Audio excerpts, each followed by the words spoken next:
እንደምን አደራችሁ? እንደምን ዋላችሁ? እግዚአብሔር ይመስገን ስለዚህ ጊዜ።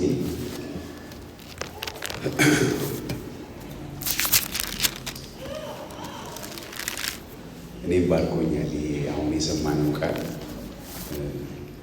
ቅጥር ሰርተ የሚለው ኢዮብን እግዚአብሔር እንዴት እንደጋረደው እንደጠበቀው በጣም እግዚአብሔር ይባርክሽ።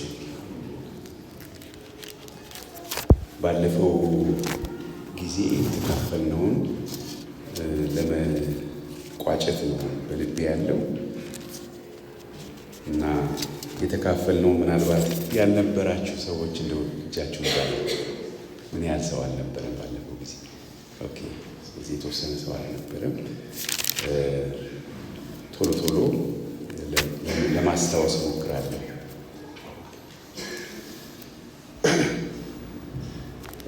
ወደዛ ከመሄዴ በፊት ግን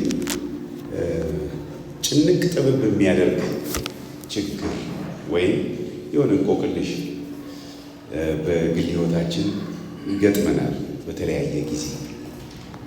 እንደ አገር ደግሞ አሁን እዛ ጋር ቁጭ ብዬ ሳስብ እንደዛ የሚያደርገን ነገር ምን አለ ብዬ አስብ እና ስለ ወደብ ነው አይደል አሁን የሚወራው፣ ስለ ወደብ ያስፈልገናል። ግን እንዴት ነው ያለ ጦርነት ወደቡን ማግኘት የሚቻለው? እንዴት ይቻላል? ያው ጦርነት አንፈልግም ይባላል፣ ወደቡ ደግሞ ይፈለጋል። ወደቡ ደግሞ ስራ ላይ ያልዋለም ግን ደግሞ የኛ እንደዚህ ውስብስብ ያለ ነገር ይጠቅመናል። እኛም ብቻ ሳይሆን ሁሉንም ሰው ይጠቅማል፣ ሁለታችንንም ይጠቅማል ደግሞ አይደል? ግን የሆነ ስርስር ያለ ነገር አለ። አሁን እሱ ለምሳሌ ያነሳሁት ለምንድን ነው? በሌላም ነገር በቤተ ክርስቲያን ጉዳይም ልክ እንደዚያ የሆኑ ነገሮች አሉ። ማገልገል እንፈልጋለን፣ ብዙ ሰዎች ወደ ጌታ እንዲመጡ እንፈልጋለን። ፍላጎቱ አለ፣ ግን አቅም አጥተናል። እንሞክራለን፣ የተለያዩ ነገሮች እንሞክራለን እና አይሆኑም። ሰላም እንፈልጋለን፣ በህዝቦች መካከል በዘሮች ዘርም በጎሳ ሰላም እንዲኖር እንፈልጋለን። ግጭት እንዲቋረጥ እንፈልጋለን። ብዙ ይሞከራል፣ ብዙ ይወያያሉ፣ ብዙ እንወያያለን። ግን በጣም የሰው ልብ መቀየር በጣም አስቸጋሪ ነው። ማሳመን አስቸጋሪ ነው። ምንድን ነው መፍትሄው? የትኛውን ስልት እንጠቀም? ምን እናድርግ? የውጭ አማካሪዎች እንጥራ? በቢዝነሱ መንገድ እንሂድበት? እሱም አንዳንዴ ስታስቡት በቢዝነስ ቢሆን እኮ ሰው ይስማማል እንላለን። ምክንያቱም ሁሉም ሰው ገንዘብ መስራት ይፈልጋል። ግን ለእሱም እንኳን መድረስ አልቻለም አይደል? በቢዝነስም እኮ አልተቻለም። አይሆንም የሚል አቋም ከያዘ ሰው አሁን ፈረንጆቹ አካባቢ ሁሉ ነገር ዋጋ ያለው ነው የሚባለው። ማለት ገንዘቡ ካለ የማይሸጥ ነገር የለም ማለት ነው። ሁሉም ገበያ ላይ ነው የሚል አስተሳሰብ አላቸው። የካፒታሊስት አስተሳሰብ። ግን እንደዛም እንኳን በፍጹም አይሆንም የሚል አቋም ከያዘ ሰው ምን ታረጉታላችሁ? ውስብስብ ይላል ነገር እና ባለፈው ጊዜ የችግሩ መፍትሄ ብዬ ነው የሰጠሁት ርዕስ እግዚአብሔርን መስማት ነው የሚል ነው።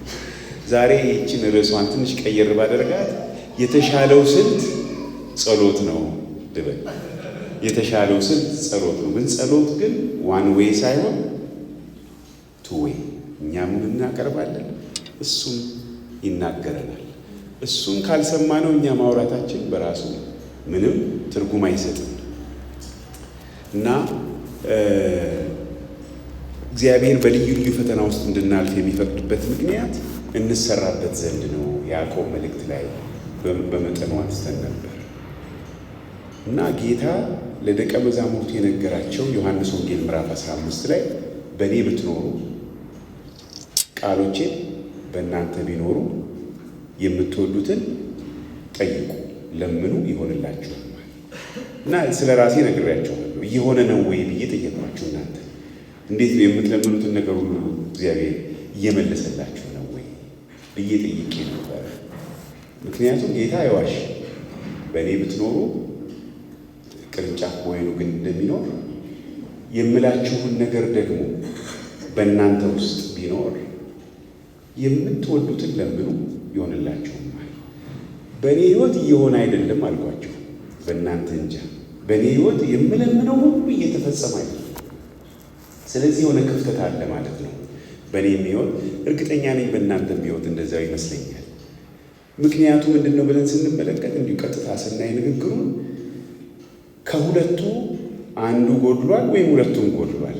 አንደኛው ሙሉ በሙሉ በጌታ ላይ ጥገኛ ብትሆኑ የሚል ነው አይደል? በእኔ ብትኖሩ ሙሉ በሙሉ ራሳችንን ብንሰጠው ማለት ነው። ምንም ሳናስቀር ራሳችንን በሱ ላይ ለፕሮግራማችን ብቻ እንደዚህ ስንሰበሰብ ብቻ ሳይሆን ሁልጊዜ ሙሉ በሙሉ ብንሰጠው፣ ሰውነታችሁን ቅዱስና ሕያው እግዚአብሔርን ደስ የሚያሰኝ እንደሚለው ሙሉ በሙሉ አባንደን እንደሚሉት በእንግሊዝኛ አባንደን ብናደርግ በጌታ ላይ ራሳችንን በእሱ ላይ ብንጥል፣ በእሱ ላይ ሙሉ በሙሉ ብንታመን፣ አንዱ ይሄ ነው። ስለዚህ ወይ ይሄኛው የለም። ሁለተኛው ደግሞ ምንድን ነው? እሱ የሚለንን ሁሉ ብንይዝ፣ የሚናገረንን ሁሉ በልባችን ብንይዝ፣ ልክ ማርያም በልቧ ትጠብቀው ነበር እንደሚል በልባችን ብንጠብቀው፣ ጌታ የሚናገረንን ሁሉ ምንም ሳናስቀር። እሱ ብዙ እኮ ነገር አይደለም የሚናገረን፣ ግን የሚናገረንን ነገር ግን በሙሉ ብንይዝ ማለት ብዙ ስላችሁ ምን ማለት ነው? እኛንን ብዙ የምናወራው እግዚአብሔር እንዴት ብዙ ያወራችኋል? ብዙ ያወራችኋል ወይ ስላችሁ ምን ማለት ነው? እግዚአብሔር ብዙ መናገር አያስፈልገው። አንድ ቃል ከተናገረን ብዙ ነገራችንን ነው የሚነካው። እሱን ብንይዘው ማለት ነው። ስብከቶቹን ብታያቸው እንደኛ እኮ ረጅም አይደሉም የጌታ ኢየሱስ ስብከቶች። ማቴዎስ ወንጌል ምዕራፍ 5፣ 6፣ 7 አሁን ቆሜ ብዬ ቀስ ብዬ ባነበው ምን ያህል ይፈጃል? በጊዜ 5፣ 6፣ 7 10 ደቂቃ ከዛ በላይ ይፈጃል ለማንበብ? አይፈጅም። ግን እኔ ሳስተምረው ግን ለቀናት ነው የማስተምረው። እሱ 5፣ 6፣ 7 ጌታ ኢየሱስ ንግግሮቹ የታጨቁ ናቸው። እኛ መያዝ ግን አለብን። ስለዚህ ወይ የሚናገረንን አልያዝንም። ሁለቱም ጎሏል ወይ አንዱ ጎሏል። ከዚህ የተነሳ ስንጸልይ የምንጸልየው ጸሎት ሁሉ እንደምንሻው መልስ እያገኘ አይደለም የሚለውን አንስተን ነበር። ስለዚህ ምንድን ነው ከእኛ ዘንድ የሚያስፈልገው? ጥገኝነቱ እንዳለ ሆኖ ትኩረታችን አሁን በዚህ ባለፈው ጊዜ የሚያነሳ ነው። ጌታ ሆይ ምንድን ነው የምትለኝ? ምንድን ነው የምትለን? መንፈስ ቅዱስ ምን ትላለህ? የሚለውን ላይ ትኩረት ማድረግ አለብን። የራሳችን ምርመራና ትንተና ትርፉ ምንድን ነው ብለን ነበር? ድካም ነው ብያችሁ ነበር። ስለ መስማት እግዚአብሔርን ስለ መስማት የሳኦልንም ሕይወት ቃኝተን ነበረ። መስማት ምን ማለት ነው? መስማታችንን እንዴት እናውቃለን? መስማት ጥቅሙ ምንድን ነው? የሚልም ሀሳብ አይተን ነበር። ሳኦል እና ሕዝቡ እግዚአብሔርን የሰሙ መስሏቸው ግን አልሰሙት ማለት በከፊል ነው የታዘዙት። በከፊል መታዘዝ ደግሞ የእግዚአብሔር ሀሳብ አይደለም። ምክንያቱም ማርያም ለእነኛ ለአገልጋዮቹ ያለቻቸው የሚላችሁን ሁሉ አድርጉ ነበር። ፈጽመህ አጥፋ ነበር ሳኦል የተባለው፣ ፈጽሞ አላጠፋም። ስለዚህ እግዚአብሔር አልሰማኝም ነው ስለ ሳኦል ብሎ የተናገረው። ያልሰማበት ደግሞ ምክንያት ምዕራፍ 15 ላይ ሳሙኤል ላይ ስናይ የከለሱ ነው ላልነበሩ ሰዎች ለምርኮ ሳስተህ ነው የሚል ነገር አይተናል። ሲያያቸው እኛ አጥፋ የተባሉት ነገሮች ጠቃሚ ሊሆኑ እንደሚችሉ አሰበ። በራሱ ማስተዋል ተደገፈና ሳያጠፋቸው ቀረ እና እግዚአብሔር በዛ አልተደሰተም። ይህንን ደግሞ አስታከን ያየነው ጌታ ኢየሱስ ሊከተለኝ የሚወድ ደቀ መዝሙሬ ሊሆን የሚወድ ያለውን ሁሉ ምን የማያደርግ የማይተው እሱ ደቀ መዝሙሬ ሊሆን አይችልም። ምን ማለት ነው? ምን ሳሳለት በዚህ ጉዳይ ላይ አትምጣብኝ የምንልበት ነገር ምን ሊኖረን አይችልም። እኛ ጌታን የምንከተል ከሆነ ለምሳሌ አሁን የዘር ጉዳይ ላይ ይሄ እሱ ከረንት ጉዳይ ስለሆነ ብዬ በዘሩ ስስ ነገር ካለው ሰው ደቀ መዝሙር አይደለም። ምንም ጥያቄ የለው። የዘሩ ነገር የሚያንገበግበው ከሆነ ፈውስ ያስፈልገዋል። ምክንያቱም ሄዶ እዛ ጋር ቀጥ ይላል። ብዙዎች ቀጥ ብለዋል እኮ ትዝ ይላችኋል። ብዙዎች ጥሩ ጌታን ያገለግሉ የነበሩ ሰዎች የሆነ ቦታ ላይ የሆነ ጊዜ ላይ የዘር ነገር ሃይጃክ ሲያደርጋቸው እናያለን። ማለት ስስ ጎን ነበራቸው ማለት ነው። ስለዚህ በእኛም ሕይወት የምንሳሳበት ጉዳይ ካለ እግዚአብሔርን እንዳንሰማ እክል ስለሚሆንብን በእሱ ላይ በእግዚአብሔር ፊት ማቅረብ እንዳለብን አይተን ነበር። መስማት አልቻለም። ምክንያቱም ሳኦል የተከፈለ ልብ ነበር። በፊቱ ግን በእግዚአብሔር ፊት ቀርበን እንግዲህ ጸሎታችን የምትወዱትን ለምኑ ስለሆነ ያለው ጌታ ይሄንንም በእግዚአብሔር ፊት ማቅረብ እንችላለን። ጌታ ሆይ እኔ ይሄ ነገር ይከብደኛል፣ ይሄንን ነገር ይሄ የምትለው በቃል ላይ የተናገርከኝ በመንፈስ ቅዱስ በልቤ የምትናገረኝን ነገር መፈጸም በዚህ መንገድ መሄድ አቅቶኛል። ይሄ ለእግዚአብሔር ፈቃድ የሆነ ጸሎት ነው። እግዚአብሔር እንደዚህ እንድንናገር ይፈልጋል። ማቅረብ እንችላለን። እንደው ማቾ ሆነን ማለት ቅርሳችንን ነግሰን ይሆናል። አሁን ስንዘምር ቅድም የዘመርነው አንድ መዝሙር አለ። መዝሙሩ ላይ እኔ ያልዘመርኩት ምንም ነገሩ ችግር ስላለው አይደለም። ጠዋት ከእንቅልፌ ነው እንዴት ነበር ወፎቹ ሳይዘምሩ ማልጄ እነሳለሁ እና ከዛ አብረን እንድንዘምር ነው የሚለው። ያው ይሄ ፖኤቲክ ነገር ስለሆነ ይገባኛል ሀሳቡ። እንነሳለን ወይ ተነስተን እንዘምራለን ወይ? ለምን መሰላችሁ? ይሄ በጣም ወሳኝ የሆነው ነገር እስራኤላውያኖች ለመዱት ይህንን አይነት ዝማሬ። ለእግዚአብሔር ድንቅ ቃላት ይናገራሉ፣ ግን እነሱ ግን አይኖሩበትም። እንደዚህ ከለመድን ደግሞ ምን ይሆናል? እየቀለለን ይመጣል። እና ያ የተስፋዬ ጋቢሶ መዝሙር አለ። እንዴት ነበር የሚለው? ጠፋኝ። ገሰግሳለሁ ጠዋት ምናምን ተነስቼ ምናምን መዝሙሮች አሉ እንደዚህ ብቻ። እና እኛም እዛ አንዳንዴ ስንወያይ ስለ መዝሙር ስናወራ በእርግጥ እንደዛ እንነሳለን። ጠዋት ሌሊት ነው የምንነሳው። ሌሊት እንቅልፍ እምቢ ይለናል። በቃ እያመሰገንን ነው የምናድረው ምናምን ብለን እንጠይቃለን። ጥሩ ነው ይህን መጠየቅ። እንደዚህ ዲዛይር አለኝ ማለት እንችላለን። እንዲህ መሆን እፈልጋለሁ፣ ጠዋትም ማታም አንተን ባስብ፣ ሁሌ አንተን ማሰብ እፈልጋለሁ። ግን ችግሩ ሁሌ እያሰብኩ አይደለም፣ በሌላ ነገር ልቤ ይያዝብኛል ብንል በጌታ ፊት ደስ የሚያሰኝ ንግግር ነው። ግን እንደዛ ሳይሆን ግን ነው እያልን ግን ካል እግዚአብሔር እንኳ አይደለም የሚጎዳው፣ እኛ እንጎዳለን። ምክንያቱም እግዚአብሔር የሚፈልገው እውነቱን እንድንናገር ነው። እውነቱን ጸሎታችን እውነተኛ እንዲሆን ይፈልጋል። ከዛ ግን እንጠይቀዋለን። ጌታ ሆይ እፈልጋለሁ፣ ይሄንን ነገር በቃ ሁሌ እፈልጋለሁ። ለምሳሌ ሳታቋርጡ ጸልዩ ይላል እግዚአብሔር ቃል። እንዴት ነው የሚቻለው? ሳላቋርጥ መጸለይ የሚችለው እንዴት ነው ብለን ጌታን መጠየቅ እንችላለን። እርዳኝ ጌታ ሆይ ብለን መጠየቅ እንችላለን።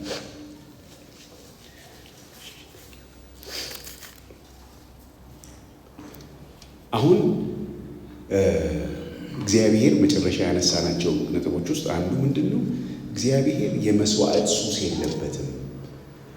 ሳኦል ለመስዋዕት ብሎ ነው የተዋቸው እነኛን እንስሶች። ግን እግዚአብሔር ግን የሚፈልገው ከመስዋዕታችን ይልቅ መስማታችን፣ ሰምተነው እንድናቀርብ ነው የሚፈልገው። መስዋዕቱን ይፈልገዋል፣ ግን እንድንሰማው ይፈልጋል እግዚአብሔር። መስማታችን ደግሞ ከማንም በላይ የሚጠቅመው እኛ ነው። ልባችን ሙሉ ይሆንልናል። በቃ የእግዚአብሔርን ሐሳብ እናውቃለን፣ ከእግዚአብሔር ጋር እንስማማለን። እና የሳኦልን አለመስማት እግዚአብሔር በዛ በአንደኛ ሳሙኤል ላይ አመፀኝነት ነው፣ አለመስማት ነው፣ በከፊል ማድረግ፣ ሟርት፣ ኃጢአት፣ ልከኝነት፣ ጣዖትን ማምለክ ምናምን እያለ ነው የሚገልጽ። ከበድ ይላል እላችሁ ነው አለመስማት። ታዲያ ለምንድን ነው መስማት ያቃተን ብለን አንስተናል። ብዙ ድምፆች ከበውናል የሚል ነበር። የፍርሃት ድምፅ፣ ስጋት ድምፅ፣ ስለ ኑሮ፣ ስለ ነገ ብዙ የምናስባቸው ነገሮች አሉ።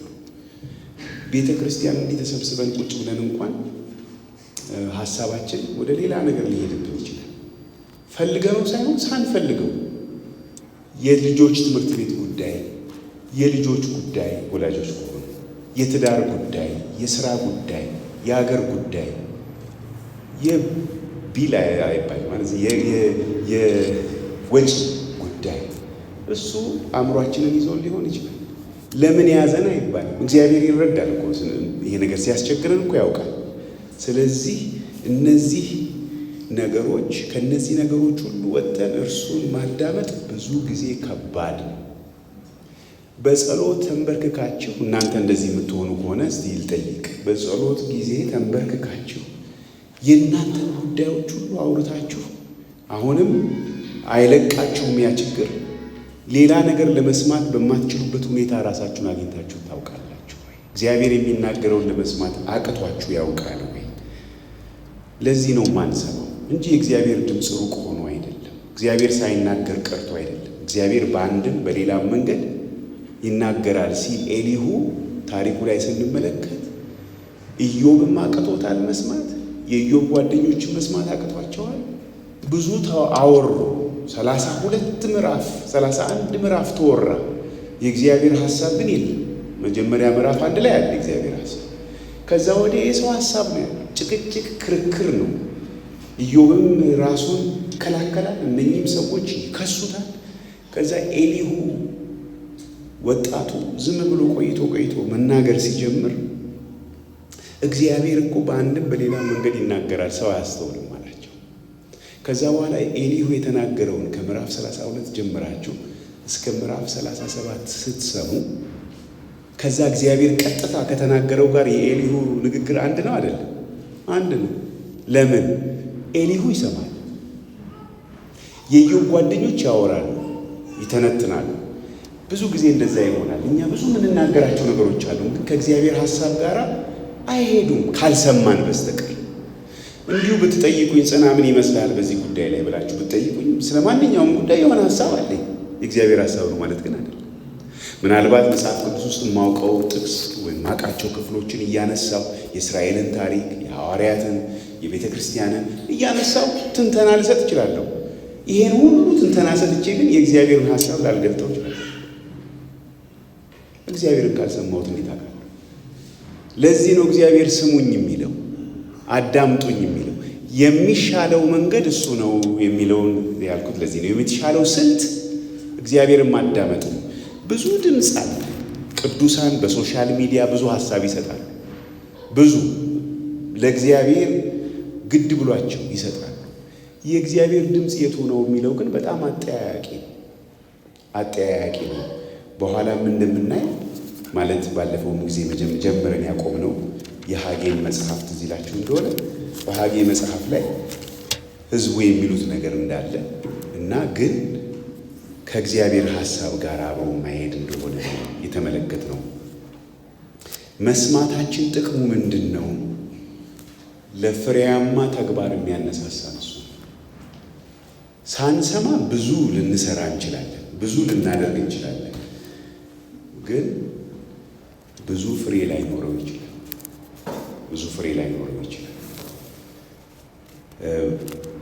ስቶክ ማርኬት የሚባል አለ አይደለም? ይሄ ምንድን ነው የሚባለው በአማርኛ? አክሲዮን የሚሸጥበት ውጭ ዓለም በሱ ነው ቢዝነሱ የሚንቀሳቀሰው። እና የውስጥ ኢንፎርሜሽን ያላቸው ሰዎች ማለት ሕጋዊ አይደለም፣ እንደዛ ማድረግ የለባቸው። ግን ካላቸው ዋጋው እንደሚወርድ ካወቁ ምን ያደርጋሉ? ይሸጣል። ዋጋው ከፍ እንደሚል ካወቁ ይገዛሉ። ኢንፎርሜሽን ወይም ያጠናሉ፣ ይመረምራሉ። እግዚአብሔርን ስንሰማ የምናደርገው ነገር ፍሬያማ ነው። ብዙ ፍሬ እናፈራለን። ጌታም ተናግሯል። ስለዚህ ለፍሬያማ ተግባር እንነሳሳለን። እንደውም ባለፈው ጊዜ ስናዳምጥ ካዳመጥነው ጌታ ኢቭን በንግዳችን ጉዳይ፣ በቤታችን ጉዳይ፣ በትዳር ጉዳይ ልንሰማው እንችላለን። ሊናገረናል፣ ግድ ይለዋል። ስለኛ የሆነ ስሞል ግሩፕ ላይ የእግዚአብሔርን ቃል እያካፈልኳቸው ይህን ሀሳብ ሳነሳ አንድ ወንድም ምን ብሎ መሰከረልን? ቤት የሆነ ነገር ልገዛ ቤት መሰለኝ ልገዛ ብዬ አለ። ጨረታ ነው። በውስጤ ስንት ብር ማለት እንዳለብኝ መጣ አለ ገንዘቡ። እግዚአብሔር ተናገረኝ፣ ግን ፈራሁ አለ። ያን ብሰጥ ሌላ ሰው ከፍ ያለ ቢሰጥስ ብዬ ከፍ አድርጌ ሰጠዋል። አሸነፍኳል። ከዛ የሚቀጥለው የተሰጠው ገንዘብ መጠን ምን እንደሆነ ስሰማ ልክ እኔ ከሰጠሁት በታች ነው። ማነው በልቤ ከሰማሁት በታች ነበር። ስለዚህ ምን አደረግኩኝ ነው ያለው? ዋጋ ከፈልኩ። አላስፈላጊ ዋጋ ከፈልኩኛል። እግዚአብሔር ቢያመልጠኝስ ብዬ ማለት እኮ ነው። እግዚአብሔር ይናገራል። ስለ እሱም ጉዳይ ራሳችንን ካስለመድን እርግጠኛ ነኝ አንዳንዶቻችን ከሌሎቻችን የተሻለ ልምምድ አለን እግዚአብሔርን በመስማት። አሁን ግን እያልን ያለነው ሁላችንም ግን መስማት ላይ ትኩረት ማድረግ እንዳለብን እግዚአብሔር የሚናገረንን እሱ ነው ዋና ሀሳባችን። በቤተ ክርስቲያን ሕይወት እንደ ቅዱሳን ኅብረት ፍሬያማ ለሆነ ተግባር መነሳሳት የሚጎድለው ለምንድን ነው? እንዲሁ ለተለያዩ አክቲቪቲ ሳይሆን በቃ በአንድነት በቃ እንስራ ብለን እንድንነሳሳ ለመነሳሳት የሚያቅተን ለምንድን ነው ብዬ አሰብኩ። እኔ የደረስኩበትን መልስ እናንተ መርምሩት። እኔ እንዲህ ብዬ እላለሁ፣ የማንነሳሳበት ምክንያት ወይም መነሳሳቱ የሚያቅተን ካለመስማት የተነሳ። ካለመስማት ስል ምን ማለት ነው? ስንሰማ እግዚአብሔርን ስንሰማው እናምናለን። የእሱ ድምፅ ሲሰማን እናምናለን። እምነት ከመስማት ስለሆነ የሚመጣው። ከዛ በኋላ እውነተኛ እምነት ደግሞ በመስማት ላይ የተመሰረተ እግዚአብሔርን ድምፅ የሰማ ሰው ደግሞ አክሽን ውስጥ ይገባል። ወደ ስራ፣ ወደ እንቅስቃሴ ይሄዳል። ስለዚህ ካለመስማት የተነሳ ነው የሚለውን ዛሬም በምናየው ክፍል ውስጥ እናያለን። የሐጌ መልእክት 4 መልእክቶች አሉት ብያችኋለሁ። የመጀመሪያው መልእክት ምዕራፍ 1 ላይ፣ የሚቀጥሉት 3 መልእክቶች ደግሞ ምዕራፍ 2 ላይ እናያቸዋለን። የሐጌ መልእክት ላይ ስንመለከት የመጀመሪያው መልእክት ባለፈው ጊዜ ያየነው ምዕራፍ 1 ላይ እንዲህ የሚል ነው። ታሪኩን ለማስታወስ እግዚአብሔር ከባርነት ቤት ሕዝቡን ወደ አገራቸው እንዲመለሱና ቤተ መቅደሱን እንዲሰሩ ንጉሥ ቂሮስን አስነስቶ ነበር። ተመልሰው መጥተው ቤቱን መስራት ጀመሩ።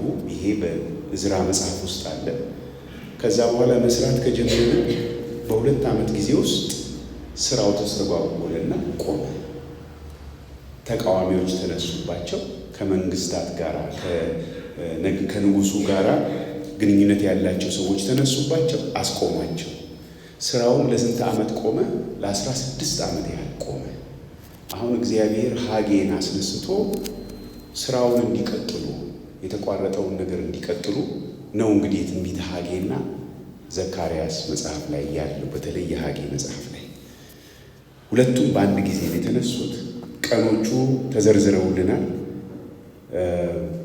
እስራኤላውያን ከባርነት ቤት ወደ ምድራቸው ከ70 ዓመት በኋላ እንደሚመለሱ እግዚአብሔር ተናግሮ ነበር አስቀድሞ። አሁን 70 ዓመቱ አልሞላ፣ ግን ሊሞላ እየተቃረበ ነው። ስለዚህ እግዚአብሔር እነኚህን የመጀመሪያዎቹን አስቀድሞ ልኮ ስራውን ሰርተው እንዲዘጋጁ ነው። ግን ስራው ግን ተስተጓጎለ እና በሐጌ በኩል የመጀመሪያው መልእክት እንዲህ የሚል ነው። ምዕራፍ 1 ቁጥር 2 ላይ የሰራዊት ጌታ እግዚአብሔር ይህ ሕዝብ ዘመኑ አልደረሰም፣ የእግዚአብሔር ቤት የሚሰራበት ዘመን አልደረሰም ይላል ብሎ ተናገረ። ስለዚህ ሕዝቡ የሚለውን ነው እግዚአብሔር የሚናገረው። አልደረሰም እያሉ የሚል ነገር እናያለን። እግዚአብሔር ይሄ ነገር ትንሽ ያስተጋባል ወይስ እኔ ነኝ? ድምፁ የሚያስተጋባ ስለመሰለኝ ነው። አልደረሰም ይላሉ። እግዚአብሔር ግን ደግሞ በቁጥር 4 ላይ ሲናገር ምን የሚል ነገር ነው የሚናገረው? በውኑ ይህ ቤት ፈርሶ ሳለ እናንተ ራሳችሁ በተሸለሙ ቤቶቻችሁ ለመኖር ጊዜው ነውን? የሚል ጥያቄ ይጠይቃቸዋል፣ ይሞግታቸዋል ማለት ነው።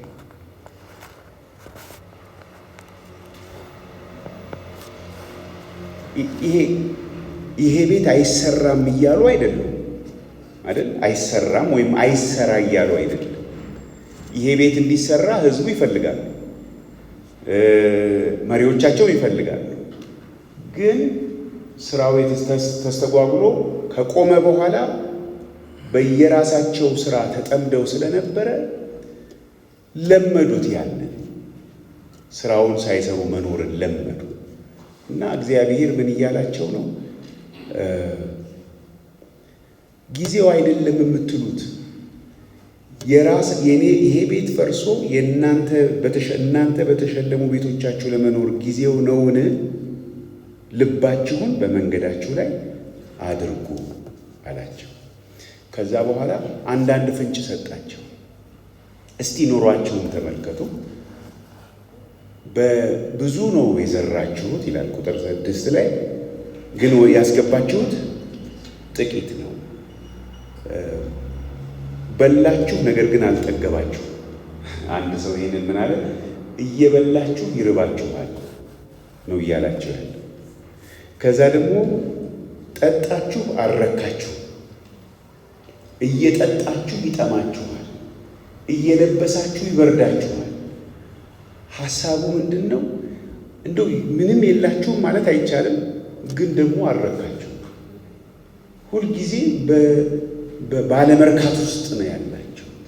ለምን ይሄ ሆነ ብሎ ሲናገር የሆነበት ምክንያት ቤቱ ፈርሶ ይላል ቁጥር 9 ላይ ሁሉም እናንተ ሁሉ ግን ወደ የቤታችሁ እየሮጣችሁ የኔ ቤት ፈርሶ ምን ስለሆነ ነው? ስለተቀመጠ ነው። ግልጽ ነው አይደል? አሁን በእነሱ ጫማ ውስጥ ወርገን ብናስብ ታዲያ ምን እናድርግ ማለት ይችላል። ታዲያ ምን እናድርግ? የተቋረጠው እኮ እነኛ ሰዎች እንዲህ አድርገውብን ነው። መቼ? የዛሬ 16 ዓመት። ከዛስ በቃ እየጠበቅን ነው፣ ግን አሁን ስናየው አይመስልም፣ ጊዜው አይመስልም እያሉ እግዚአብሔር ደግሞ እንግዲህ ጊዜው አይደለም የሚለው አስተሳሰባቸው ግን የማን ሀሳብ ነው? የነሱ ሀሳብ ነው። የነሱ ትንተና ነው። ከእግዚአብሔር ሀሳብ ጋር በፍጹም ሚስማማ አይደለም። ትንተና ቢሰጡ መስጠት ይችላሉ። ሪቫይቫል መነሳት አለበት ሊሉ ይችላሉ። ሪቫይቫል ብለው ታሪክ ጠቅሰው ጥቅስ ጠቅሰው ሊያወሩ ይችላሉ። እግዚአብሔር ግን ነው ጊዜው መቼ ነው እያላቸው፣ አሁን ነው እያላቸው፣ አሁን ነው እያላቸው እና እንዲገባቸው ምን ይላቸዋል? እኔ እኮ ነኝ ቁጥር 11 ላይ ድርቅን የጠራሁት እኔ ነኝ። በምድርና በተራሮች በእህልና በወይን በዘይትና ምድርን በምታበቅለው ላይ በሰዎችና በእንስሶች ላይ እጅም በሚደክምበት ሁሉ ላይ ድርቅን የጠራሁት እኔ ነኝ። ወደ ቤታችሁ ባስገባችሁት ነገር ላይ እፍ ያልኩበት እኔ ስለሆንኩ ነው ጥቂት የሆነው፣ በረከት የለውም ነው የሚላቸው። ግልጽ ነው በጣም ነገሩ ግልጽ። ያው የራሳቸውን ሕይወት ማየት ነው። ልባችሁ ኮንሲደር ዩር ዌይስ ይላል በእንግሊዝኛ። ልባችሁ እዩት እስቲ፣ መንገዳችሁ፣ አካሄዳችሁን እዩት እያላቸው እና ህዝቡ ምላሻቸው ምን እንደነበረ ስንመለከት ህዝቡ ቁጥር 14 ላይ 12 ላይ ህዝቡ የሐጌን ቃል አምላካቸው እግዚአብሔር እንደላከ ሁሉ ምን አደረጉ? ሰሙ ይላል። በእግዚአብሔር ፊት ህዝቡ ፈሩ ይላል። ምላሻቸው ይሄ ነው። ሰሙ እና ፈሩ። እቺ መፍራት የምትለዋን ሐሳብ እግዚአብሔር በእርግጥ ሲናገራችሁ የሚፈጠር ነገር አለ ውስጣችን አይደል? ኢቭን የፍቅር ነገር ሲናገራችሁ እኮ ራሱ ፍርሃት ውስጣችሁ ይፈጠራል። ይሄ ፍርሃት ቅዱስ ፍርሃት። ፈሩ። እግዚአብሔር እኮ ነው የተናገረኝ። መጽሐፍ ቅዱስ ውስጥ ብዙ ቦታ ልናስታውስ እንችላለን። ማርያም ፈራች። ምን አይነት ድምፅ ነው አለች አይደል? ያቺ ብላቴና ናት እኮ የ16 ዓመት ልጅ ሲናገራት እንዴት ያለ ሰላምታ ነው ብላ ፈራች። ፈሩ። ይሄ መፍራት በጣም በጣም ያስፈልጋል። ይሄኛው ፍርሃት ግን መፍጠር አንችልም። ይሄን መፍራት ይሄ እግዚአብሔር በእኛ ውስጥ የሚሰራው ስራ ነው። ሐዋርያው ጳውሎስ በፊልጵስዩስ ምዕራፍ 2 ላይ ምን የሚል ቃል ይናገራል? ቁጥር 12 ላይ በመካከላችሁ ሳለሁ እንደታዘዛችሁ አሁን ርቄ ሳለሁ መዳናችሁን ይላል።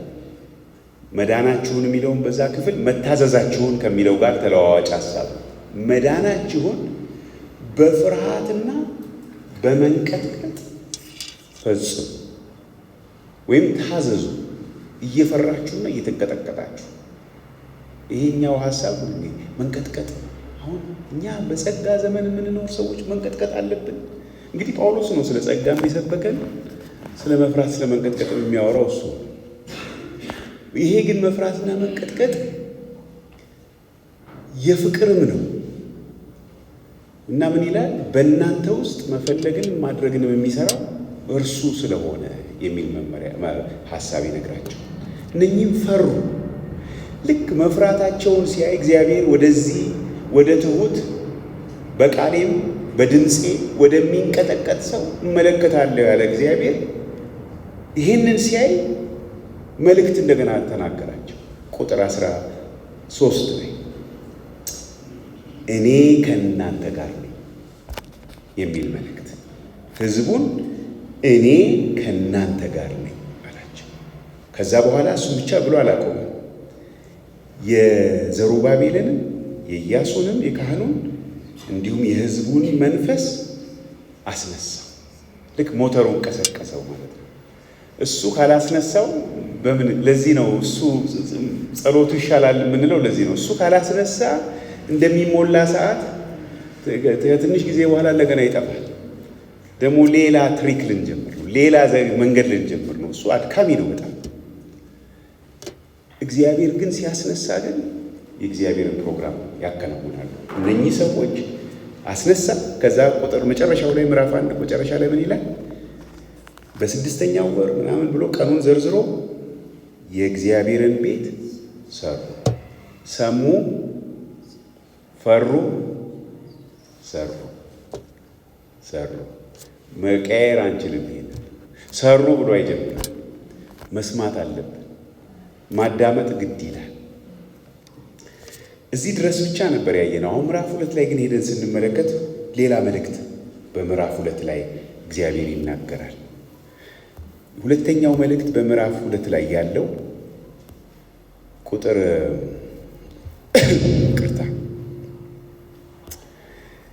አንዳንዶቹ መካከላቸው ያሉት ሰዎች የቀደመውን ቤተ መቅደስ የሚያውቁ ናቸው።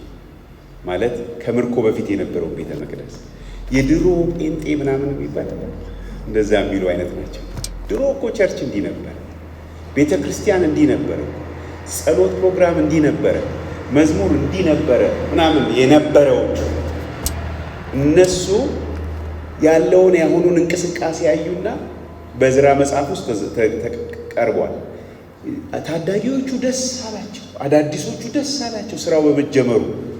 እነኛ ግን የጥንቱን የሚያውቁት ሰዎች ግን ማልቀስ ጀመሩ። ምክንያቱም ይላል እዚህ ክፍሉ ላይ ስንመለከት ምዕራፍ 2 ቁጥር 3 ላይ በቀድሞ ክብር ሳለ ይህን ቤት ያየ በእናንተ መካከል የቀረ ማን ነው ይልና ዛሬስ እንዴት ሆኖ አያችሁት? በዓይናችሁ እንደ ምናምን አይደለምን ይላል። ማለት በጣም በዓይናቸው ፊት ይሄ አሁን የሚሰራው ስራ ከቀድሞ ጋር ሲነጻጸር በጣም ዝቅ ያለ ነው እና እሱ ያስለቅሳቸዋል፣ ያሳዝናቸዋል። ድሮ ቀረ የሚሉ ናቸው። እና የእግዚአብሔር መልእክት ለእነኚህ ሰዎች ነው እዚህ ላይ የሚናገረው። ምን የሚል ነገር ይናገራቸዋል? ቁጥር 4 ዘሩባቤል ምንሁን በርታ፣ ኢያሱ ምን በርታ። ምዕራፍ 2 ቁጥር 4 ላይ ነው እያየው ያለው። እናንተ የሀገር ሕዝብ ሆይ ምን ሆኑ? በርቱ እና ማለት ዲስከረጅድ ሆነዋል። ሲያዩት ሲነጻጸር ያሁኑና የቀድሞ በጣም የወረደ ነው። አይ እያሉ ነው አይደለም። በርታ በርታ በርቱና ስሩ። መልእክቱ እሱ እያነጻጸራችሁ ዲስከሬጅድ አትሁኑ፣ ተስፋ አትቁረጥ። እንደውም በመቀጠል ምን ይላቸዋል? መንፈሴ እኔ ከእናንተ ጋር ነኝ፣ መንፈሴ በመካከላችሁ ይኖራልና አትፍሩ አትፍሩ። ከዛ በኋላ ይሄንን ቤት ይላል ቁጥር 7 ለጊዜ እንዳልወስዱ ይህም ቤት በክብር እሞላዋለሁ። የሰራዊት ጌታ እግዚአብሔር ይላል። ብሩ የኔ ነው፣ ወርቁም የኔ ነው ይላል የሰራዊት ጌታ እግዚአብሔር። ከፊተኛው ይልቅ የዚህ የሁለተኛው ቤት ክብር ይበልጣል፣ ደግሞ በዚህም ስፍራ ሰላምን እሰጣለሁ እያለ ይሄኛው ክብር ሄዶ እስከ መሲሁ ዘመን ድረስ ያለውን ነገር የሚያሳይ ነገር እንደሆነ እናያለን። ምክንያቱም አንድ ጊዜ በቅርብ ሰማያትንና ምድርን ባህርን የብስንም ሁሉ አናውጣለሁ የሚለውን እናያለን። ዕብራውያን ላይ ተጽፎ የምናነበው። ስለዚህ ምንድን ነው የሚላቸው? የበፊቱን ክብር እያሰባችሁ ተስፋ አትቁረጡ፣ በርቱ፣ እኔ ከእናንተ ጋር ነኝ፣ መንፈሴም በመካከላችሁ ይኖራል፣ አትፍሩ። የዚህኛው ቤት ክብር ከቀደመው የላቀ ይሆናል አላቸው። ወደ ሶስተኛው መልእክት እንሄዳለን። ይሄ ምዕራፍ 2 ከቁጥር 1 እስከ 11 እስከ 9 ነው መሰለኝ ያለው። ሶስተኛው መልእክት ከቁጥር 10 ጀምሮ ያለ ነው። ምዕራፍ 2 ቁጥር 10 እስከ 19። አሁንም ቀኑ ተጽፏል። ቀኖቹ በጣም ክሊርሊ ተጽፈዋል። ቀኖቹን ማስታወስ ይረዳናል። ምክንያቱም እግዚአብሔር በጊዜና በዘመን የሚሰራ አምላክ ስለሆነ እነሱ ዘመኑ አልደረሰም እያሉ ነው፣ ግን እግዚአብሔር ዘመኑን ሁሉ እየጻፈ ነው፣ ቀኑን ሁሉ እየጻፈ ነው። በ4 ወር ጊዜ ውስጥ ነው ይህ መልእክት የተላለፈ። ሶስተኛው መልእክት እንዲህ ይላል፣ ለካህናት ጥያቄ ጠይቅ ይለዋል። ቁጥር 10 ላይ የሰራዊት ጌታ እግዚአብሔር እንዲህ ይላል፣ ካህናቱን ስለ ሕጉ ጠይቅ ብሎ አንድ ሰው የተቀደሰ ሥጋ በልብሱ ዘርፍ ቢይዝ በልብሱ ዘርፍ እንጀራ ወይም ወጥ ወይም የወይን ጠጅ ወይም ዘይት ወይም ማናቸውም መብል ቢነካ ያ የተነካው ይቀደሳልን ብሎ ካህናቱ ጠየቃቸው። ካህናቱ ሕጉን ስለሚያውቁ ማለት ነው። የተቀደሰ እንጀራ ይዞ ከዛ ደግሞ በዛ በተቀደሰ እንጀራው የሚነካው ነገር ይቀደሳል ወይ ነው ጥያቄ። መልሱ ደግሞ እዛው ላይ ይናገራል። አይሆንም፣ አይቀደስም ማለት ነው። ልክ የሆነ ቅድስናው ምን አያደርግም እያለ ነው፣ አይተላለፍም አይነት ነው እያለ ያለው። ከዛ ደግሞ ቀየረና ጥያቄውን እንዲህ ብለህ ጠይቃቸው ይለዋል። በሬሳ የረከሰ ሰው ከነዚህ አንዱን እንጀራውን ወጡን ቢነካ ያ የተነካው ይረክሳል ወይ አላቸው። መልሱ ደግሞ ምንድን ነው? አዎ ይረክሳል አላቸው። ስለዚህ ይሄ ርኩሰቱ የሚተላለፍ ነው፣ ቅድስናው ግን አይተላለፍም። የተቀደሰው ነገር ወደ የነካውን ሁሉ አይቀድስም። የረከሰው ግን የነካውን ሁሉ ያረክሳል። ከዛ በኋላ ሐጌም መልሶ እንዲህ አለ፣ ይህ ሕዝብና ይህ ወገን በፊቴ እንዲሁ ነው ይላል እግዚአብሔር። የእጃቸው ሥራ ሁሉ እንዲሁ ነው፣ በዚያም ያቀረቡት ነገር ርኩስ ነው ይላል። ስለዚህ ምን አይነት ፒክቸር ነው የምናገኘው? የእግዚአብሔርን ነገር ትተው ከባርነት ቤት የመጡበትን ዓላማ ረስተው ሌጂቲሜት ቢሆንም የመጀመሪያ ላይ ሲጀምር ረስተው ለዘመናት መቆየታቸው 16ቱን ዓመት ዝም ብለው የራሳቸውን ነገር ሲሰሩ ምናልባት ታሪክ ሕይወታቸው ቼክ ቢደረግ ሲነግዱ፣ ሲሰሩ፣ ቤት ሲሰሩ ብዙ ተነካክተው ሊሆን ሁሉ ይችላል። በቃ ላይፉ ቢዚ አድርጓቸው ሊሆን ይችላል። ግን ያው እግዚአብሔር እንዲያስተውሉ ሲረዳቸው ምን ይላቸዋል? እየበላችሁ ይርባችኋል፣ እየጠጣችሁ ይጠማችኋል። እና እንደዛ በሆናችሁበት ጊዜ የምታደርጉት ነገር በሙሉ ምን ሆኗል ነው የሚላቸው? ረክሷል። የምታቀርቡት ነገር ሁሉ ርኩስ ነው ይላቸው።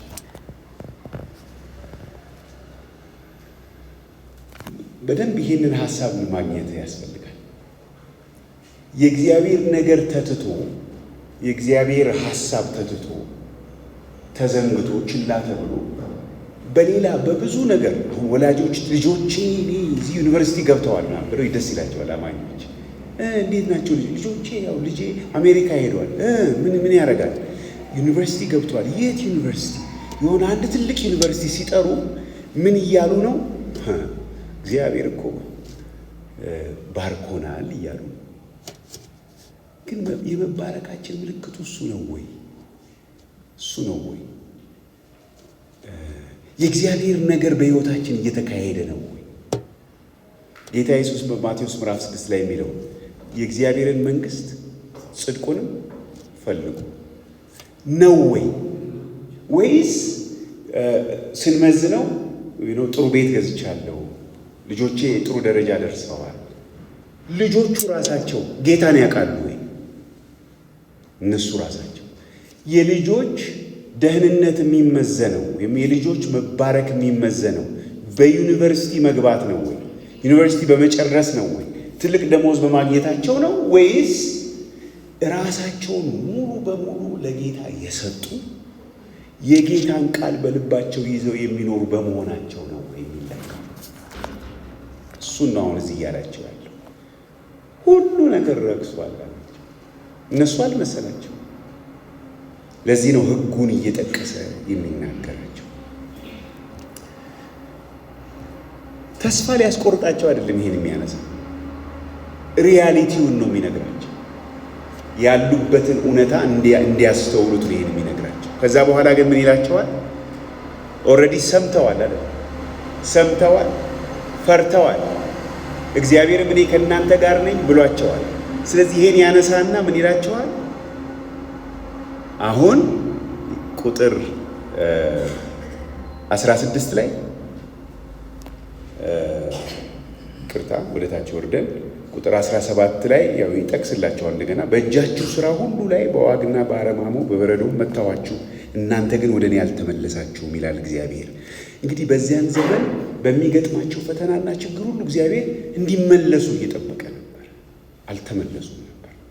አሁን ግን ሰሙ። ስለዚህ ቁጥር 18 ላይ ከዛሬው ከ9ኛው ወር ከ24ኛው ቀን ጀምራችሁ የሚመጣውን ዘመን ልብ አድርጉ። የእግዚአብሔር መቅደስ ከተተከለበት ቀን ጀምሮ ልብ አድርጉ። የዛሬ 16 ዓመት አሁን ከዚህ በኋላ የሚሆነውን ልብ አድርጉ። ዘር በጎተራ ገና ይኖራልን? ወይንና በለስ ሮማንና ወይራ አላፈሩም። ከዚች ቀን ጀምሮ ምን አደርጋለሁ? እባረካቸዋለሁ። ለምን? ተቀድሰዋል። አሁን ከእግዚአብሔር ሐሳብ ወደ እግዚአብሔር ተመልሰዋል። እግዚአብሔር በፊት ይህንን ጥፋት በእነሱ ላይ እንዲመጣ ያደረገው እኮ ስለሚጠላቸው አልነበር። እግዚአብሔር ወዳቀደላቸው ሊመልሳቸው እየተናገራቸው ነበር። እነሱ ግን አልገባቸውም እንጂ። ኢዮብን ለምን በዛ መከራ ውስጥ እንዲያልፍ እግዚአብሔር አደረገ? ታሪኩ እኮ ለእኛ ተጽፎልናል። ኢዮብ አያውቅም። እግዚአብሔር ያን የፈቀደው ለምንድን ነው? የኢዮብ እምነት ይፈተን ዘንድ እኮ። እግዚአብሔር እኮ ተወራርዶበት ነው። ኢዮብ ግን ይህን አያውቅም አይደል? ነገሩ እንደዛ ነው። እኛም እምነታችን የሚፈተነው ብዙ ነገሮች የሚገጥሙን እኮ እግዚአብሔር እኛን ስለማይወደን አይደል? እግዚአብሔር የሚፈልገው ነገር አለ። እምነታችን እንዲጠራ ወደ ሐሳቡ እንድንመለስ ነው እንጂ እግዚአብሔር እኮ ደስ እንዲለን ሁሉን ነገር እንዴት አድርጎ ነው የሚሰጠን? አትረፍርፎ እኮ ነው የሚሰጠን ደስ እንዲለን። ግን እንደዚህ አይነት ነገር የሚሆነው ለምንድን ነው? የሆነው በእነኚህ ሰዎች ለምንድን ነው? ጀመሯ። ያንን ኦልሬዲ አመጣቸውና ጀመሩ። ምን ጀመሩ? ቤተ መቅደሱን መስራት። እኛ ምን ጀመር? ጌታን መከተል ጀመር። ስለዚህ እርፍ ይዞ ወደ ኋላ መመልከት አይቻልም። ጀምረናል። ጌታን መከተል ጀምረናል። እግዚአብሔር ነው የረዳን። አይኖቻችን የከፈተ እሱ ነው። እውነቱን የገለጠልን እሱ ነው። አሁን ከጀመርን በኋላ ግን መንገዱ ላይ ስንሄድ ለካ ብዙ ፈተና አለ። ፈተናው ዲስከሬጅ አድርጎን የእግዚአብሔርን ነገር ችላ ብለን ቢሆን አሁን የሐጌን ሕይወት በእስራኤል የአይሁዳውያን ሕይወት ስንመለከት በዚህ ውስጥ እየተናገረ ያለው ሁሉ ነገር በእግዚአብሔር ፊት ከእግዚአብሔር ሐሳብ ጋር የተጋጨ ይሆናል። እግዚአብሔርን መጀመሪያ ማድረግ፣ መንግስቱን፣ ጽድቁን መጀመሪያ ማድረግ ሲገባን ለእኛ ዝም ብለን እኛ ነጋዴዎች አይደለንም። ዝም ብሎ ሰራተኞች አይደለንም። ዝም ብለን በሆነ ቦታ ላይ የምንንቀሳቀስ ሰዎች አይደለንም። እኛ ጀምረናል። የጌታ ነና የኔ ናቸው የምንባል ነን እኛ።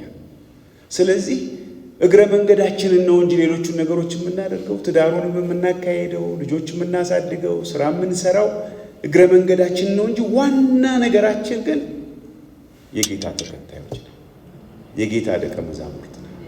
ስራ አለብን እና አንድ ትንሽ ጥያቄዎች ልጠይቅና ዘጋለሁ፣ ጨርሳለሁ። አሁን በዚህ በሐጌ መጽሐፍ ስንመለከት ፈርሶ የነበረው እና መሰራት ያስፈልገው የነበረ ቤት እንደነበረ ነው የምናየው። ዛሬ በእኛ ዘመን ፈርሶ ያለ መሰራት የሚያስፈልገው ቤት ምንድን ነው? ቤትን በትምህርተ ጥቅስ ውስጥ እናደርግና ምንድን ነው የሚሰራው? ዛሬ የፈረሰ ነገር ይታየናል ወይ?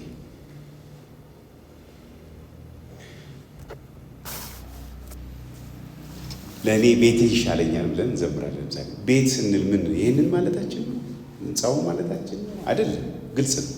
ግን ምንድን ነው የሚሰራው ስራ ዛሬ? ሌላ ጥያቄ፣ ቤቱን የመስሪያው ጊዜ ወይም ዘመን መቼ እንደሆነ ህዝቡ የነበራቸውን አመለካከት አይተናል። እግዚአብሔር ደግሞ የተናገራቸውን ደግሞ አይተናል። በእነሱ አመለካከት የነበረውን መዛባት እንዴት ነው የምንገልጸው? ማለት ጊዜው አልደረሰም ይላሉ፣ እሱ ደግሞ የሚሞግታቸውን አይተናል። እንዴት እንገልጸዋለን? ይሄ በሀሳባቸው ውስጥ ያለውን መዛባት። ጌታ አሁን አንድ ነገር ቢለን ቆይ ትምህርቴን ልጨርስ እንላለን። ቆይ ልጆችን ላሳድግ እንላለን። ልጆችን ማሳደግ እኮ አለብን፣ ግን እግዚአብሔር እኛ ስለምንላቸው ነገሮች ሁሉ ግድ ይለዋል። ግን እሱ የሚለንን እንዳናደርግ፣ እንዳንታዘዝ፣ ስራውን እንዳንሰራ የምንሰጠው ልዩ ልዩ ሀሳብ አለ እና የተዛባ ነገር ነው። እኛ የምንለው ነገር አለ፣ እግዚአብሔር የሚለው ነገር አለ። እንዴት ነው የምንገልጸው? በእነሱ ዘመን የነበረው እግዚአብሔር በሐጌ በኩል ለመሪዎቹና ለሕዝቡ እየተናገራቸው የነበረው ዋና ሀሳብ ምን ነበረ? ለእኛም እንግዲህ ያው ስለሆነ ማለት ነው። ዋናው ሀሳብ ምን ነበረ? በአጭሩ እኮ ቁጥር ምዕራፍ 6 ቁጥር 8 ላይ ያለ ነው። ወደ ተራራው ውጡ፣ እንጨትንም አምጡ፣ ቤቱንም ስሩ፣ እኔም በእርሱ ደስ ይለኛል፣ እኔም እመሰገናለሁ። ይሄ ነው። ግን ወደዚህ እንዳይደርሱ ያደረጋቸው ብዙ ነገር ነበረ። ልባችሁን በመንገዳችሁ ላይ አርጉ ሲል ምን ማለቱ ነበረ? ምዕራፍ 1 ላይ አለ 2 ጊዜ፣ ምዕራፍ 2ም ላይ አለ። ምዕራፍ 2 ቁጥር 15 ላይ ካያችሁ ምን ይላል? ከዛሬ ጀምራችሁ ወዳለፈው ዘመን ልብ አርጉ ይላል። ቁጥር 18ም ላይ የእግዚአብሔር መቅደስ መሰረት ከተተከለበት ቀን ጀምሮ ልብ አርጉ ተመልከቱ ይላል። የሕዝቡን የኑሮ ሁኔታ ስንመለከት ከኛ የኑሮ ሁኔታ ጋር የሚያመሳስለው ነገር አለ ወይ? ይሄ አለመርካታቸው እኛም እንደዛ ነን ወይ እንድናስብ ነው። ሕዝቡ ለሰጠው ምላሽ እግዚአብሔር ምን አደረገ? እኛስ ከዚህ ምን እንማራለን? ሰሙ፣ ፈሩ። እግዚአብሔር ደግሞ እኔ ከእናንተ ጋር ነኝ አለ። አነሳሳቸው። ምን እንማራለን? ምን እናስተውላለን? ሕዝቡ ለመጣላቸው የእግዚአብሔር ድምፅ የሰጠውን ምላሽ ስንመለከት ምን እናስተውላለን? ሰሙ ሲል ስለ መስማት ባለፈው አንስተን ነበር። መስማት ከማድረግ ጋር የተያያዘ ነገር ስለሆነ ምን እናስተውላለን? መፍራታቸው ምን እንድናስተውል ያደርገናል? መንፈስ ቅዱስ እኛን ዛሬ ምን እያለን ነው?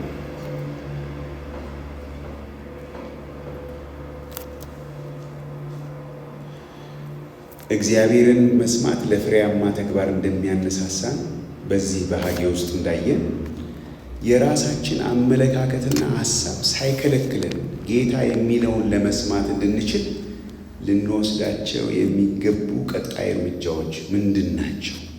ምን እናርግ? ሳንከለከል መቀጠል እንድንችል ከመስማት ጋር የተያያዘ ነው። በዋነኛነት በእኔ ብትኖሩ ቃሎቼን በእናንተ ቢኖሩ በቃ ከዛ ማንኛውንም ነገር መለመን እንችላለን። ጌታ ሆይ ስለሚድኑት መለመን እንችላለን። ስለጠፉት፣ ስለ ወደ ኋላ ስላሉት፣ ስለ ኃይል፣ ስለ ጥበብ፣ ስለ ምሪት፣ ስለ ገንዘብ፣ ስለ ምንም ነገር መጠየቅ እንችላለን።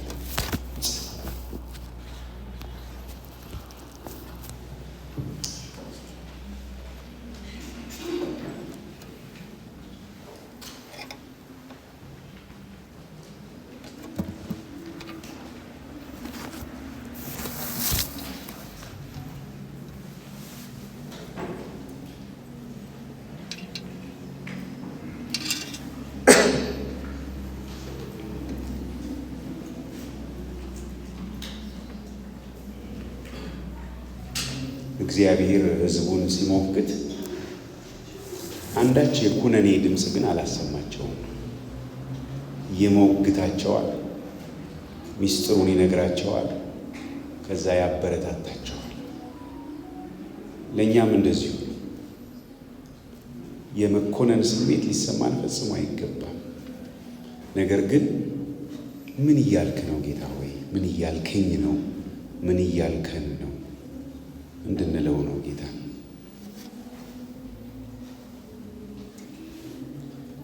ልባችሁን በመንገዳችሁ ላይ አርጉ ስለሚል የእነዚህ ሰዎች ሕይወትና የኔ ሕይወት ይመሳሰላል ወይ?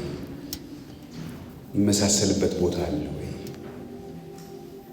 ጌታ ሆይ እንዳስተውል እርዳኝ፣ መንገዴን እንዳስተውል እርዳኝ እያልን ጌታን እንጠይቅ።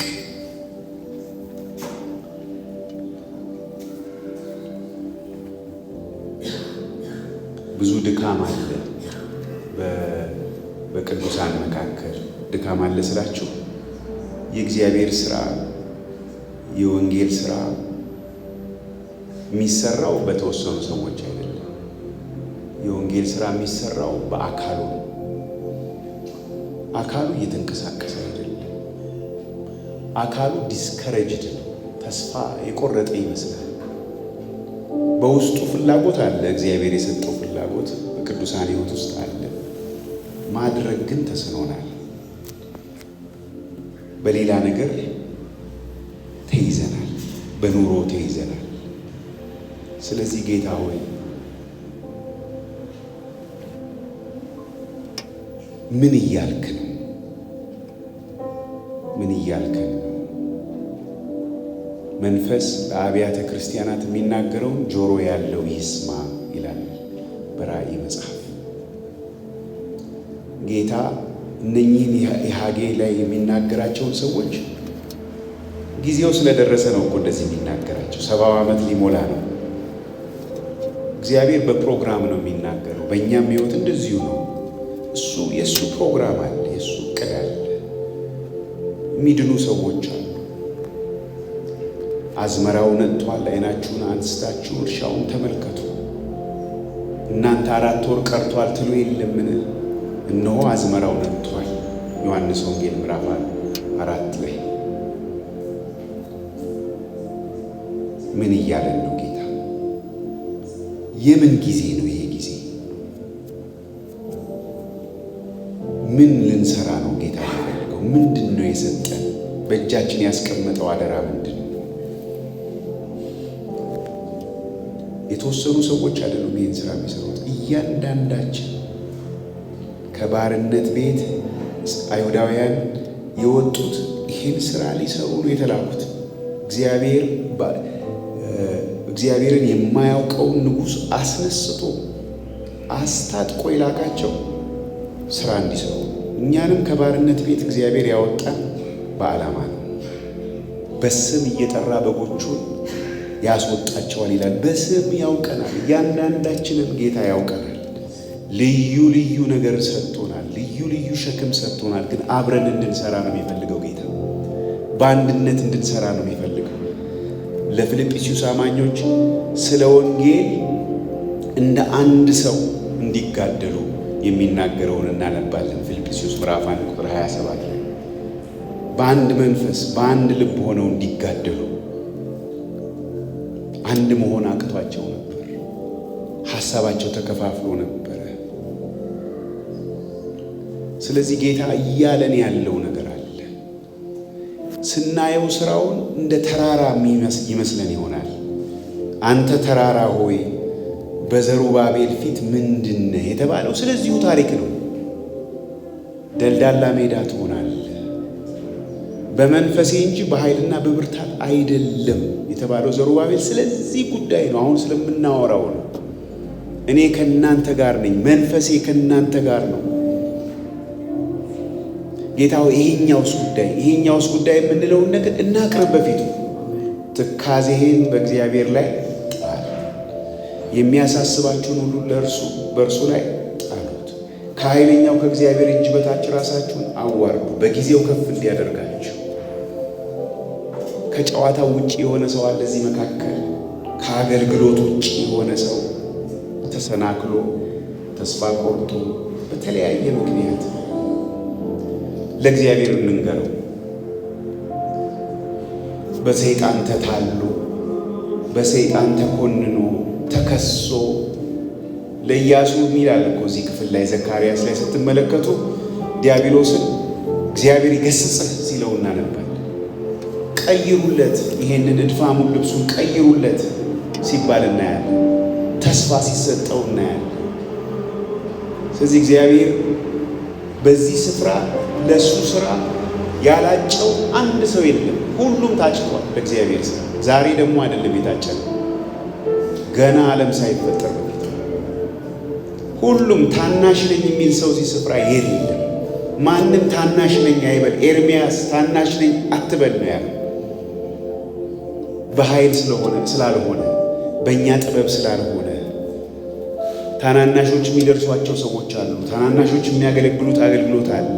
ብዙ የእግዚአብሔር ነገር አለ። የሚሰራ ስራ አለ ከፊታችን። ምን እንደሆነ አናውቅም። 2018 ውስጥ ያለው 2019 ውስጥ ያለው ምን እንደሆነ አናውቅም። ጌታ ግን ያውቃል። እኛ እኮ ለሕዝቡ ነው የታሰብነው፣ ለምድሪቷን የታሰብነው፣ ለአሕዛብ ሁሉን የታሰብነው። በእኛ ሁኔታ ክርስቶስን ሊገልጥ ነው እግዚአብሔር እኛን ያወጣል። እኛ ብርታት ኖሮን አይደለም፣ ጥበብ ኖሮን አይደለም። ግን ለደካማው ኃይልን የሚሰጥ ጉልበት ለሌለው ጉልበትን የሚጨምር ጌታ። ስለዚህ ደካማ ነኝ ማለታችን ነው፣ እውነት ነው። ግን በእግዚአብሔር እንድንታመን ነው እግዚአብሔር የሚፈልገው። ኃይላችንን ሊያድስ ተስፋ ሰጥቷል።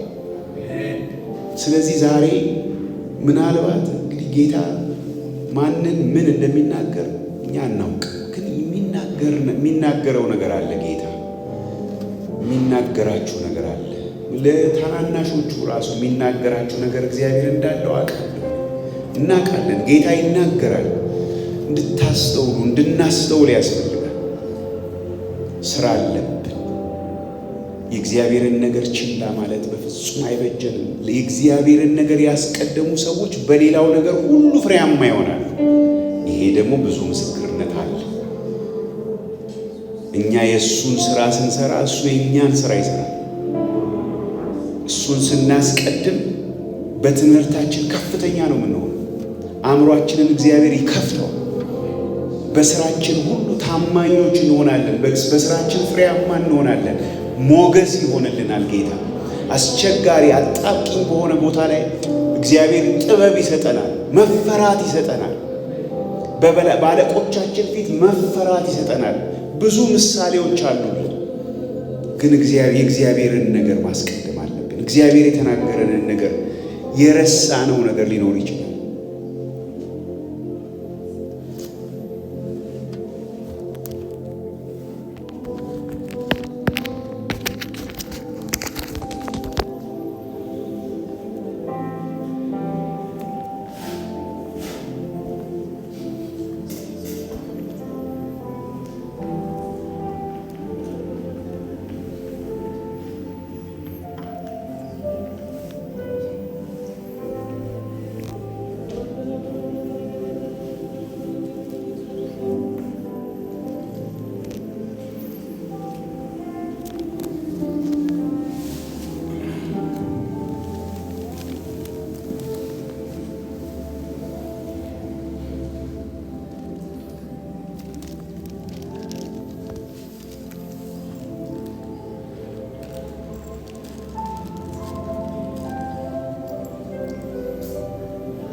እግዚአብሔር አምላካችን ሆይ እንድናገለግል ጊዜን ሰጠከን፣ ዘመን ሰጠከን፣ የሚያስፈልጉንን ነገሮችን ሁሉ ሰጠከን። እግዚአብሔር ሆይ አንተን ከማገልገል ይልቅ ግን እግዚአብሔር ሆይ ቅድሚያ ለራሳችን በሰጠንበት ያንተ ቤት ፈርሶ ሳለ የእኛን ጉዳዮች ቅድሚያ ሰጥተን በሮጥንባቸው በሄድንባቸው አገልግሎትን ሁሉ ችላ ባልንበት እግዚአብሔር አባት ሆይ በጌታ በኢየሱስ ክርስቶስ የልጁ የጌታ የኢየሱስ ክርስቶስ ደም ከኃጢአት ሁሉ ያነጻል ተብሎ በቃል እንደተጻፈ አገልግሎትን ጌታ ሆይ ከአንተ ሳይሆን ከሰው እንደተቀበልን ቆጥረን እግዚአብሔር አባት ሆይ ከምናውቃቸው ሰዎች እንደተቀበልን ቆጥረን እግዚአብሔር ሆይ ችላ ብለን እግዚአብሔር ሆይ ባገለገልንበት በሮጥንበት ይሄ ደም እንዲቀድሰን፣ ይሄ ደም እንዲፈውሰን፣ ይሄ ደም እንዲያጠራን እንደ ምሕረት መጠን እንድትምረን እንደ ቸርነትህ ብዛት ጌታ ሆይ ይቅር እንድትለን በኢየሱስ ክርስቶስ ስም እንለምናለን። እግዚአብሔር ሆይ በቀረልን ዘመን ሁሉ ከቤተ ክርስቲያን ወንድሞችና እህቶች ጋር እጅ ለእጅ ተያይዘን በመተባበር በመያዝ በመጨባበጥ አንድ በመሆን እግዚአብሔር ሆይ መገስገስ እንድንችል መሮጥ እንድንችል በተቀበልነው ጸጋ ሁሉ ሳንታክት ጌታ ሆይ የመኖራችን ትርጉምና ዓላማ እሱ እንደሆነ ገብቶን ተረድተን እግዚአብሔር ሆይ ማገልገል እንድንችል አንተ እንድትረዳን በኢየሱስ ስም እንለምናለን። ስለመጣልን ቃል ተመስገን። በኢየሱስ ጌታ ስም